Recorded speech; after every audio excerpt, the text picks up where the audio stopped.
നമസ്കാരം, കൊട്ടാരക്കര മീഡിയയിലേക്ക് സ്വാഗതം. യുഎസിലെ ലോസ് ആഞ്ചലോസിൽ ചൊവ്വാഴ്ച മുതൽ പടരുന്ന കാട്ടുതീ നിയന്ത്രണാതീതമായി തുടരുന്നതിനിടെ ഇതുവരെ മരിച്ചവരുടെ എണ്ണം 5 ആയി. മരണസംഖ്യ ഇനിയും ഉയരാൻ സാധ്യതയുണ്ടെന്നാണ് അധികൃതർ അറിയിക്കുന്നത്. ഒട്ടേറെ ഹോളിവുഡ് താരങ്ങൾ താമസിക്കുന്ന ഹോളിവുഡ് ഹിൽസിൽ സൺസെറ്റ് ഫയർ എന്ന പേരിട്ടിരിക്കുന്ന പുതിയ തീപിടുത്തം വ്യാപക നാശനഷ്ടങ്ങൾ ഉണ്ടാക്കിയതായാണ് വിവരം. താരങ്ങളുടെ വീടുകൾ കത്തി നശിച്ചിട്ടുണ്ട്. പ്രദേശത്തെ വീടുകളിൽ നിന്നും ആളുകൾ ഒഴിഞ്ഞു പോകാൻ അധികൃതർ നിർദ്ദേശം നൽകിയിട്ടുണ്ട്. നിർബന്ധിത ഒഴിപ്പിക്കലും ഇവിടെ നടക്കുന്നുണ്ടെന്നാണ് വിവരം. അതേസമയം അഗ്നിരക്ഷാ സേനാംഗങ്ങൾ ഉൾപ്പെടെ ഒട്ടേറെ പേർക്ക് ഗുരുതര പൊള്ളലേറ്റു. വീടുകൾ ഉൾപ്പെടെ 1000-ലേറെ കെട്ടിടങ്ങൾ കത്തി നശിച്ചു.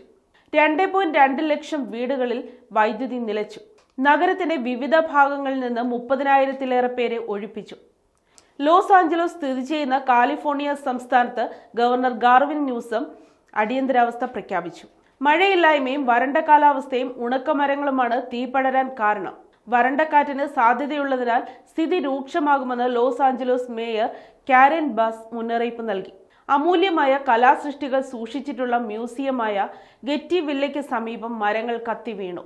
സമീപത്തെ കുറ്റിക്കാട് തെളിച്ച് തീ ഇവിടേക്ക് പടരുന്നത് തടഞ്ഞെന്നും കലാസൃഷ്ടികൾ സുരക്ഷിതമാണെന്നും മ്യൂസിയം അധികൃതർ പറഞ്ഞു. അതേസമയം യുഎസിലെ ടെക്സസ്, ഒക്ലഹോമ, ആർക്കൻസോ എന്നീ സംസ്ഥാനങ്ങളുടെ പല ഭാഗങ്ങളിലും ബുധനാഴ്ച രാത്രി മുതൽ ശീതക്കാറ്റും മഞ്ഞുവീഴ്ചയും മഴയും ഉണ്ടാകുമെന്ന് കാലാവസ്ഥാ വകുപ്പ് മുന്നറിയിപ്പ് നൽകി. ഉത്തര ധ്രുവത്തിൽ നിന്നുള്ള തണുത്ത കാറ്റ് Virginia, Indiana, Kansas, Kentucky, Washington തുടങ്ങിയ ഇടങ്ങളിൽ മഞ്ഞുവീഴ്ചയ്ക്ക് ഇടയാക്കിയിരുന്നു.